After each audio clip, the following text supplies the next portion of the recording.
The following content contains extreme ignorance, stupidity, and an overall lack of competence. Some listeners may find this upsetting. Viewer regression is advised.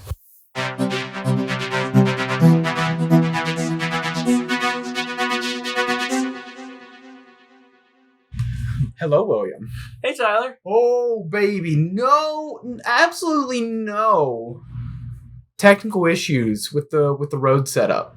No. We're out on the road. We're out in Akron, Ohio. That's right. Shout out to the Zippers or Zippies, whatever they call them. I think they call them the Akrons. the kangaroos. No, it's something to do with like a zipper for some reason. Oh, the Akron flies. The Akron flies. Yeah, Akron, yep. your crotch is out. Fly. The Akron, your crotch is out. Yeah. Which actually, I've said in Akron more than I'd like to admit. No other way to celebrate Akron. A little. Mine didn't make a sound, but I made it with my mouth. COAC. Oh, fuck. Here. What a good start. COAC1, ladies and gentlemen. Road shows. Oh God, why is it such a bad pour? Gotta go straight on with this. No tilt pour. Wow. As much foam as possible. No tilt percent. Any percent. Yeah, that's quite a head on that thing. Oh my God. Okay. Hello world. Yeah. Welcome to Viewer Regression Advised podcast. The podcast where two idiots who know nothing. We talk about everything. That's right. Today, I think we will talk about energy. I tried to pull the old switcheroo on you. Okay. But the reason I did, we'll start it off with what I was going to pull the switcheroo on you was NFTs. Right. And we tried to do energy last time. We ended up just catching up. Chatting it up with the boys. Which was a great time. Very much enjoyed. It was nice. It was a good time. It's always a great time doing the podcast, but you always gotta slow down. But NFTs is going to be the topic for today. And, energy is going to be the topic for today. NFT is going to be a heavy influence. It has to do a little bit with energy. That's where I think I've got all the wetness all soaked up. But because they are intrinsically tied in why either of them are controversial. Yeah. Or why NFTs are controversial. Just because it has to do with energy production. Okay. We'll get there. Yeah. But first, we gotta address some elephants in the room. There's a few elephants in the just a couple like big things. Okay. That, Bo Burnham Inside. Oh, I've watched it. You've watched it. Great. I loved it. Incredible. There's a lot of. Here's the thing about the hot takes in it. Mm-hmm. People need to say them. Mm-hmm. I don't need to agree with them. Right. But like putting that kind of stuff into like a fun, like it's comedy, it's serious, it's tragic. Yeah. It's fucking art, man. It has this weird middle ground of like, it's somehow this like very genuine like creation of this man just like trying to do a fun thing while also being completely meta in that he's telling a story. Even in that, he's like, even when he's, it seems like even when he's not, playing the character like in the songs and stuff, he's still almost playing a bit of a character. But the way it's like, he's playing the character in that it is just an exaggerated version of himself. Yes. And that's why it works so well. And like, it builds and it has such a clean arc throughout the whole thing. Like I watched a deconstruction of it. And it's like it's a perfect four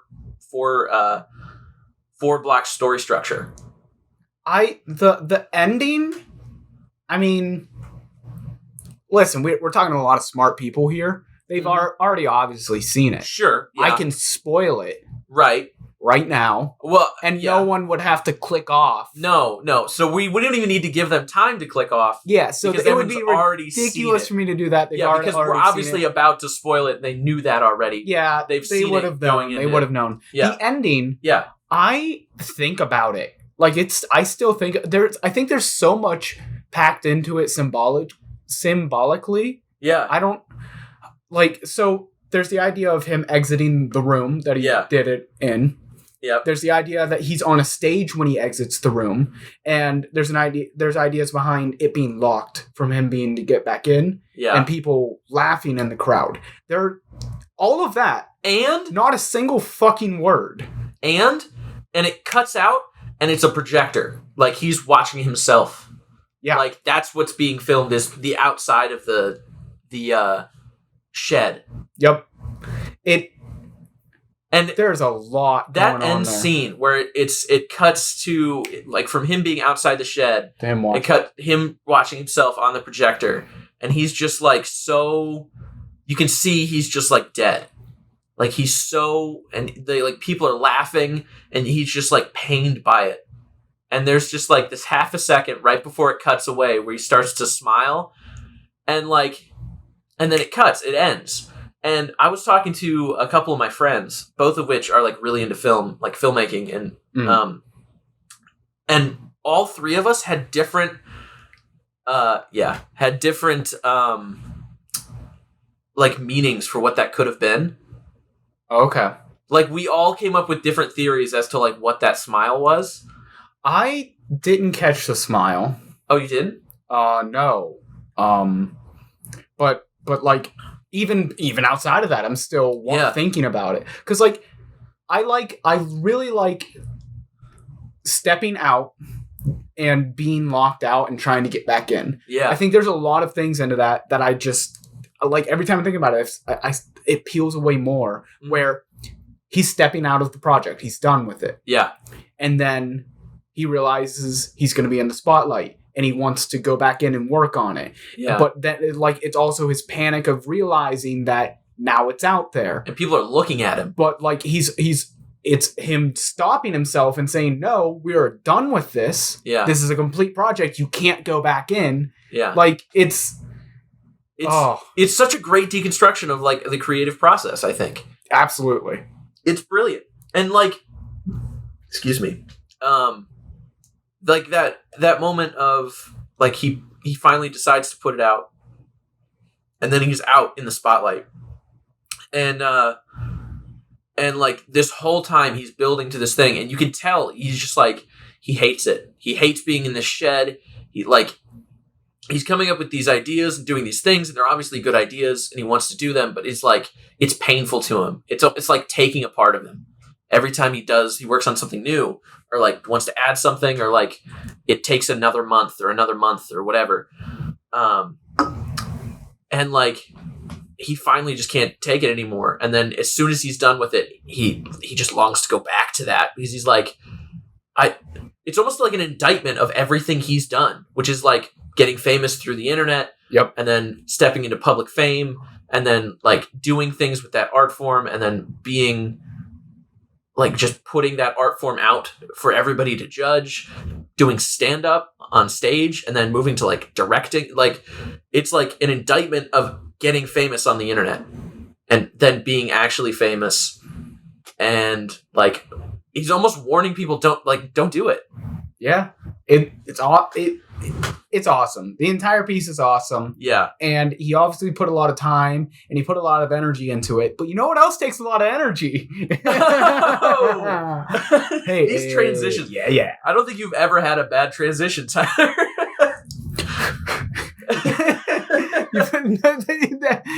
What else? Yeah, blow off those fingernails. Dust off the shoulder. Yeah, thank you. You be my interpreter. Yeah, I will just describe like for a movie for someone who's deaf, just like someone who just describes what's happening in the movie. For someone who's deaf, that's actually you're gonna talk to the person who's deaf. No, that's a thing. Have you been on Disney Plus? Oh, do deaf? You mean?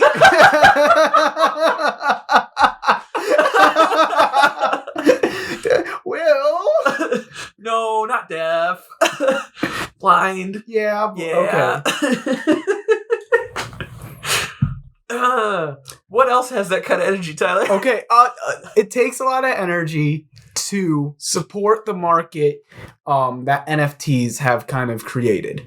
Okay. So obviously everything about NFTs, but right, I even know what the acronym stands for. You knowing everything about them, being how smart you are, you suggested to me before the show that maybe some other people in this universe would know everything there is to know about them. Right, because they're not like us. Not everybody. So I should have to break it down for them. Like as if you were saying it to like a 5-year-old. Yeah. Who had never heard the term NFT, maybe. Unlike either of the two people in this room. Mm-hmm. So, an NFT, it stands for a non-fungible transaction. Okay. Fungible is like you this is your beer. You've purchased, I'm holding it, you're going to drink it. It's like a tangible thing. Essentially. Okay. And it doesn't really, I mean, fungible is like ownership. It is the owner's is not, here's where it gets okay. Okay. The house is the fungible part. Yes. But part of that transaction is the non-fungible part where you're just signing papers for ownership of it. Okay. So you own the house. That is the idea of the non-fungible part of any transaction that exists is somebody now owns it. Your receipt proves that you own that beer. The only reason I own the fungible part is because of the non-fungible part, which is the receipt. Yeah. Okay. And so this... But there's transactions online that, like, you don't have any thing, but they're still doing like transactions. So it's kind of like these fake transactions that use cryptocurrency, which is a fake money, which is not a fake money. If you listen to our economics, we obviously know everything about crypto. Yeah. We described that. But it's fake purchases with fake money that's backed by real money and a whole lot of non-renewable energy being used. Okay. So that's why it gets controversial. So to explain it like I was explaining to a 5-year-old, people started selling their tweets. Okay. These are ridiculous examples. But like there's... Oh, wait a second. There's like gifts that you can like own. Oh my gosh, I have heard of these. I mean, obviously I've heard of them. Yeah. But I'm recalling now some of the things that I obviously already knew. Are these things... These are things like... I saw this big... what was it? It was like a big push for moments in sports. Yes. And they were just like sports clips. And you could just have them on your phone. And instead of, going to YouTube and just searching sports clips. Yes. You could like trade them. And the only reason they had value was because everybody just decided they had value. It's like trading cards almost, but they're all virtual, obviously. Yes. So they're not real. So they don't even have the tangible value that a trading card has, as in you can like hang it on your wall and make it look nice. Yeah, and so that's kind of the idea. But like, there's a lot to unpack, which is why I think it might take most of the episode. But in this NFT marketplace, the most commonly used currency is Ethereum. I've heard of this. Ethereum is a cryptocurrency. Yeah. Cryptocurrencies get mined into existence. The mining process is solving a increasingly longer as there needs to be more rarity, as there is more supply of this currency. Yeah. What is it?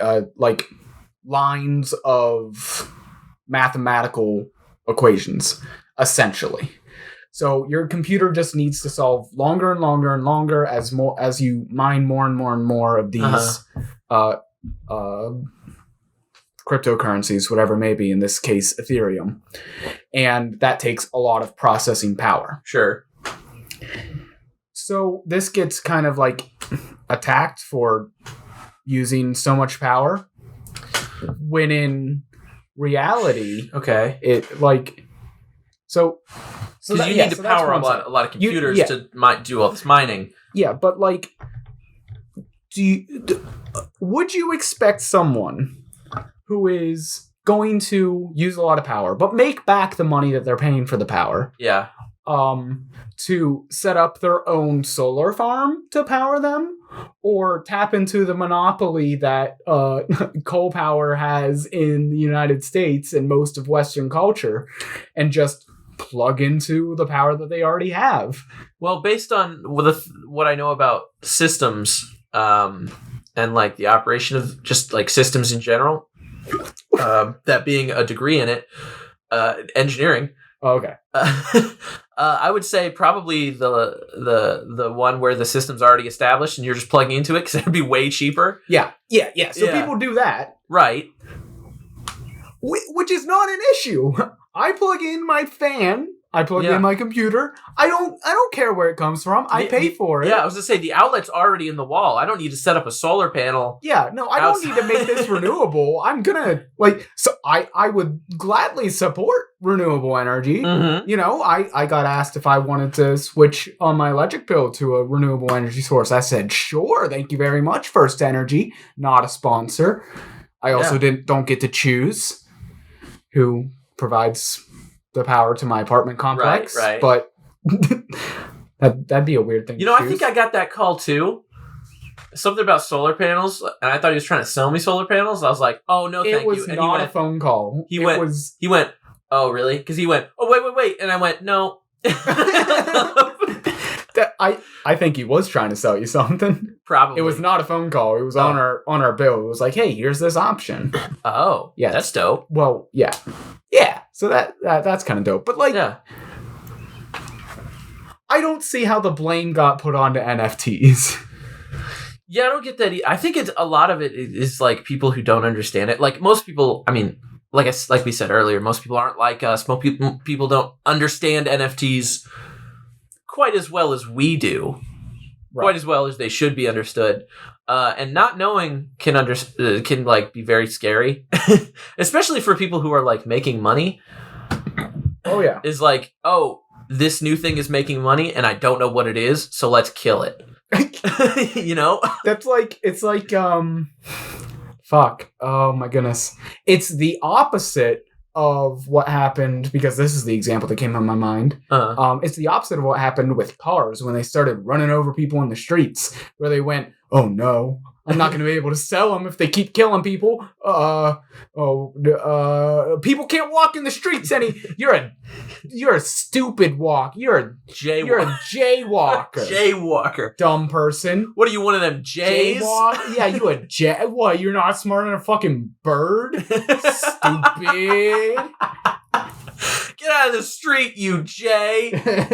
Jaywalker. That feels like a slur in some way. It was. That's was it really? Yeah. For what? Oh, no, just like... I mean, it was a rude way to say dum-dum.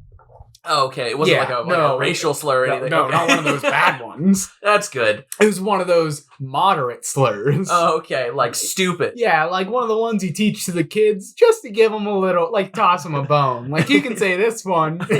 You can't say the bad word, but you can say... You can say poo-poo.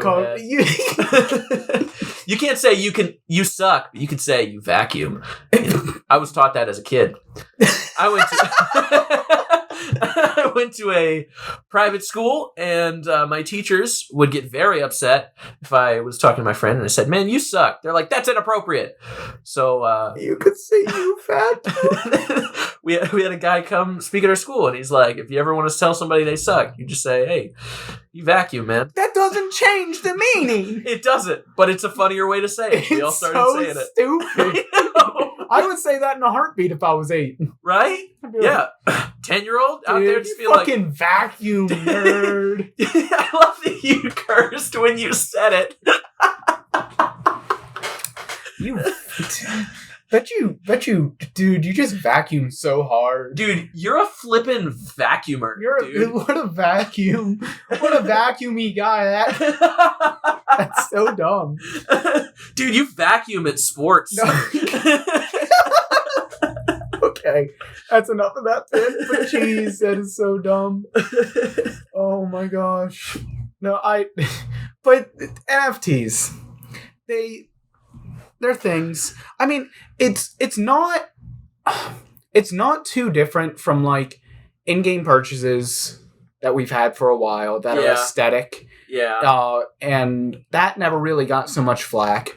Especially like this is supporting a lot of independent creators, because not only are they getting paid in like not only are they getting paid for their work. Here's the fun thing: everything through this like new network, it gets a receipt on every sell that the artist does. Yeah. And that follows it all the way down through any times people resell something, and the artist gets a cut.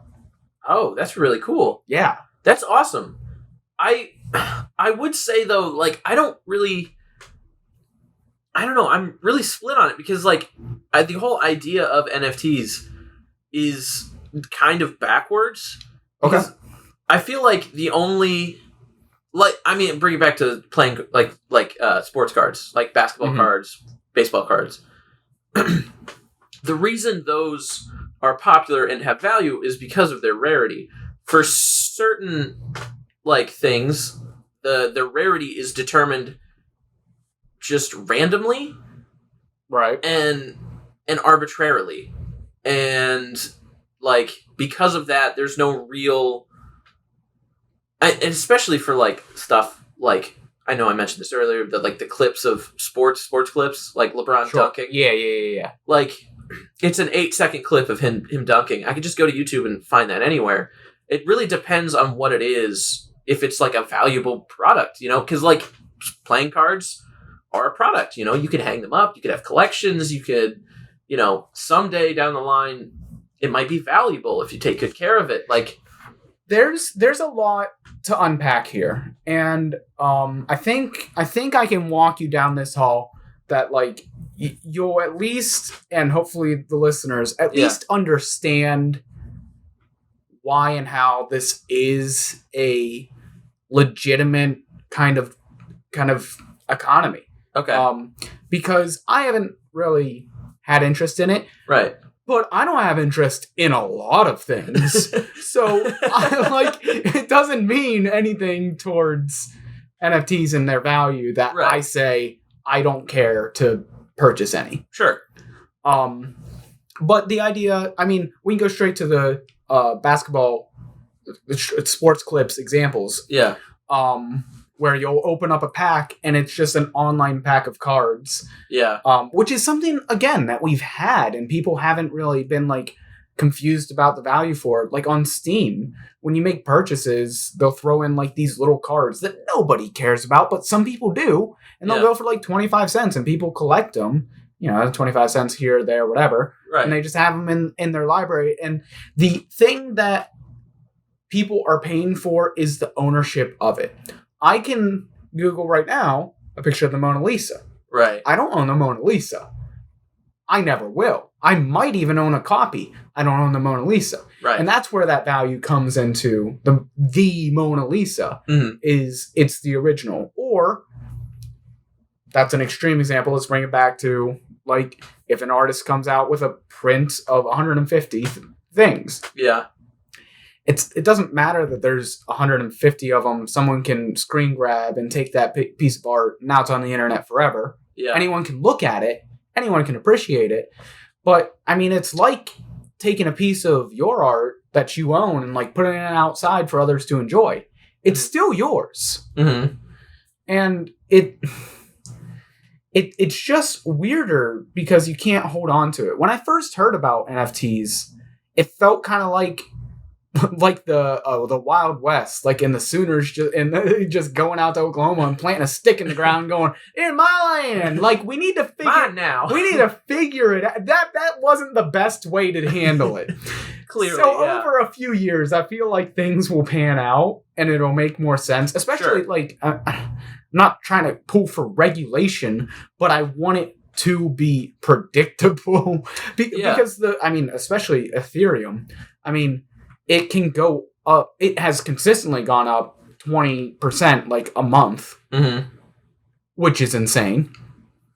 A 20% growth in a month. That is consistently. Yeah, for this year. Yeah, it's pretty. It's fucking bonkers. Yeah, it's insane. But that can also drop 60 in a day. Yeah. So it's just it's up to chance. It's just the Wild West right now, and that's the scary part about it. Yeah.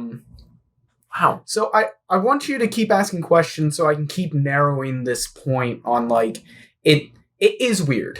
Yeah. It is a bit outlandish. Well, but I think anything that more than one person agrees has value to that many people. Like, right, but that's true. That's true. I think my concern with it stems largely from the fact that it's not a physical thing. In most cases, they're not physical things. They're things like files and stuff you keep on a hard drive. Two, you're right. As two or more people find that thing valuable, it has value to those people. But one day people just kind of go, it's not really that important, and then it just doesn't exist anymore. I absolutely no value to it. And three, and this is, I think. Go ahead and tell me three. Okay, I got something for. This is kind of I think the biggest point I have is like, and I'm going to take it back to the Bo Burnham special. There's a very poignant line he's talking about in the special where he's describing like an influence. He's pretending to be an influencer, like an online influencer. Yeah. And he's describing his interaction with the outside world versus the virtual world. And he's like, I choose to see the physical world as a very dangerous, unnecessary place, only necessary to go out and get content to put onto the much more real, much more valuable virtual space, which is terrifying to me because I can see that's where everyone's heading. As a society, we are just leaning more and more into our computers every day. Thanks to a year of not seeing people. Yeah, and it's truer now than it was a year ago, exponentially. All these streaming apps, everybody's looking for entertainment on the internet. We want to. The first song in his special is all about made some content. Yeah. Yeah, give me some content. I want something. I want to be angry or horny or happy or just sad. I want to feel something. Give me something, internet. And when, in reality, we're just kind of sitting on our computers and not moving for 8 hours, which is what I did yesterday.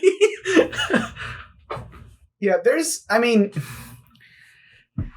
it is quite something to think about the gravity of the situation when it comes to, do we consume more and produce more through a screen than through to another person? Is that really bad?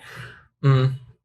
Eventually, my personal work that I do, I can do it entirely from home without seeing anybody else. Yeah. And it's just coming through emails, but it's all, it comes from a person. And that's True. Where I think I want to hold on to. As soon as it becomes bots and algorithms in the way, when I get an email from somebody, there's nothing in between me and them. Yeah, there's no deciding this email is more important than that email, like there is everywhere else on the. There's no vetting. Yeah, that still grounds me, especially because then eventually, they look at the work that I've done and make real life decisions that actually affect things. Get constructed into existence. Yeah. So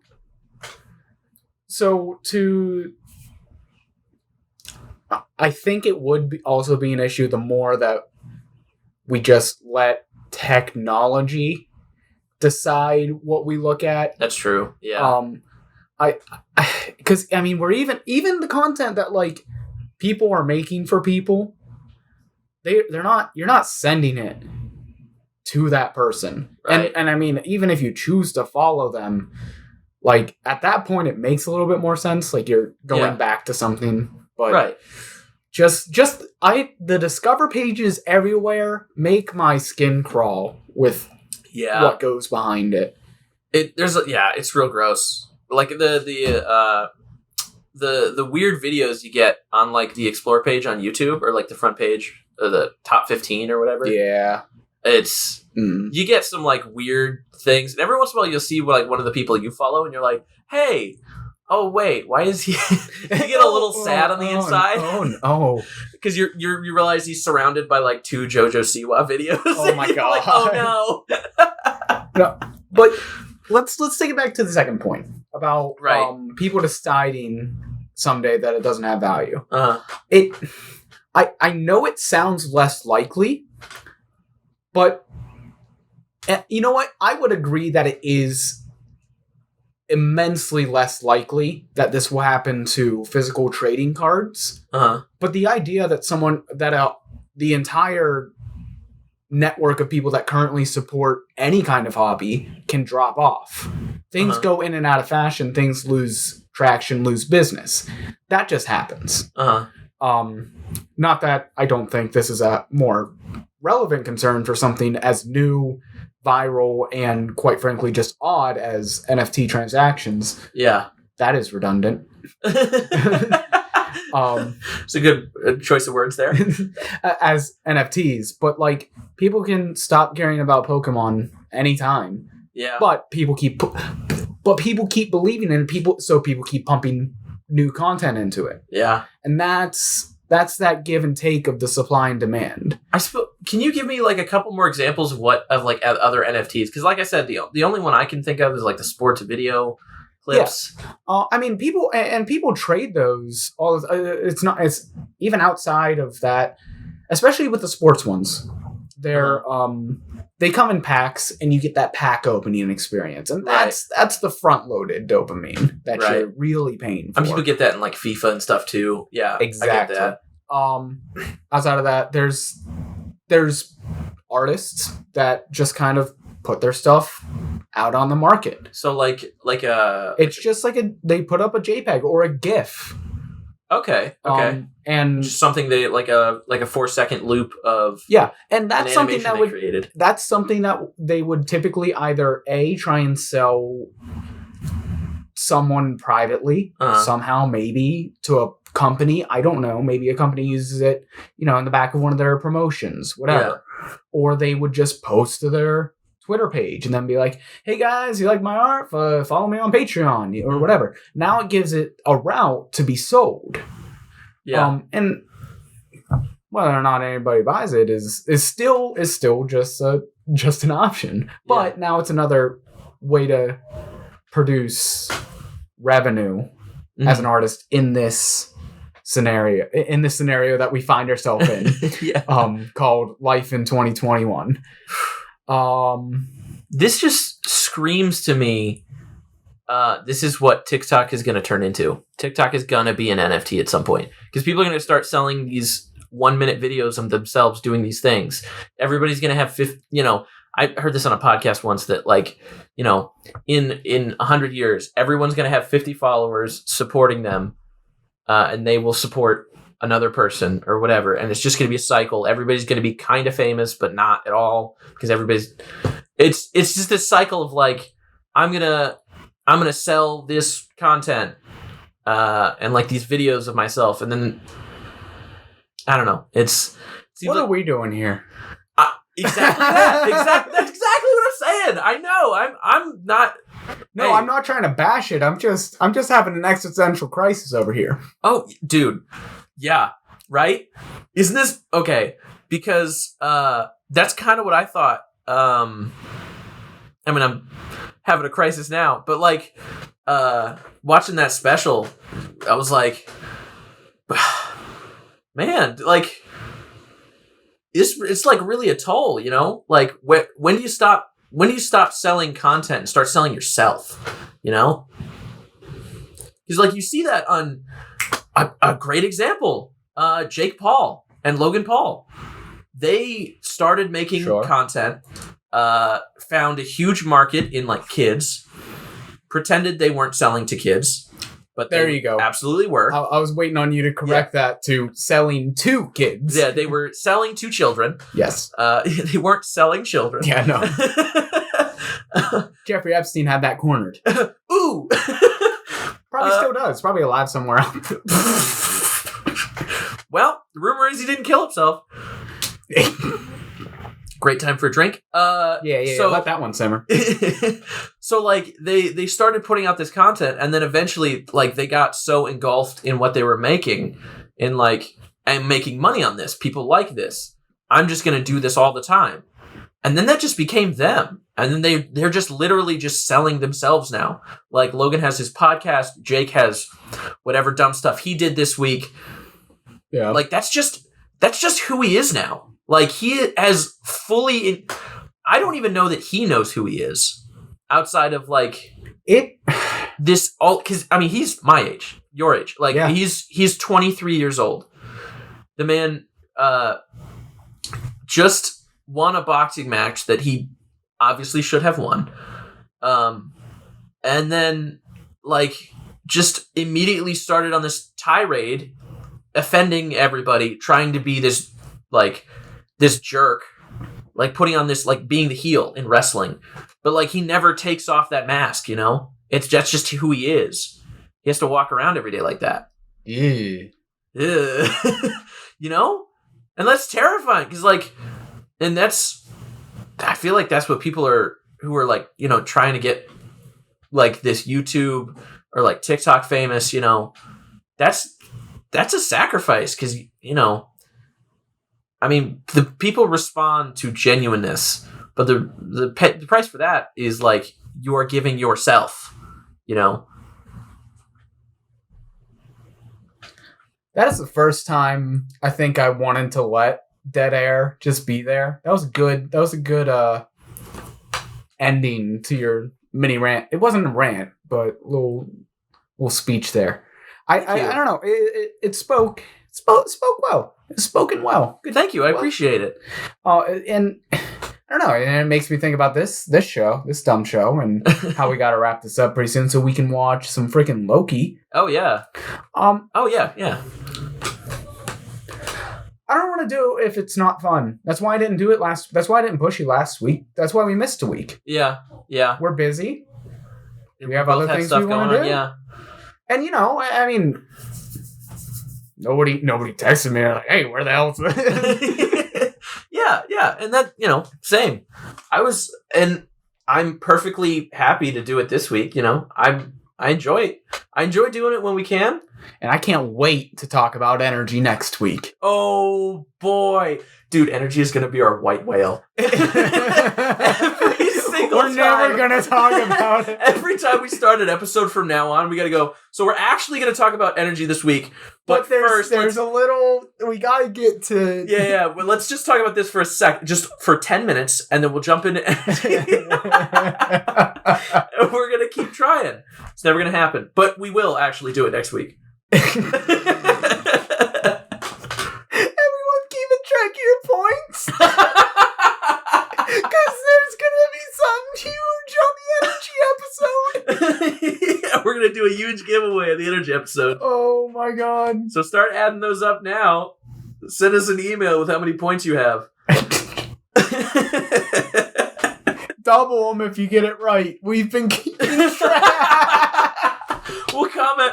We'll email you back if you get it right. It's like the IRS. Like, oh, sorry, you did your, fine. I know how much money you owe me. That was just a test. You kind of failed. You're going to jail. Sorry. You are correct. Here's the money back we took that we shouldn't have taken. Good job. You are incorrect. Jail. Just straight to jail. Are you stupid? Clearly, jail. Your stupid people go jail. They go to jail where they sell and buy NFTs. That's literally everything about them. Oh, that's all of NFTs. Wow, that's a lot of NFT stuff. It was a quick episode.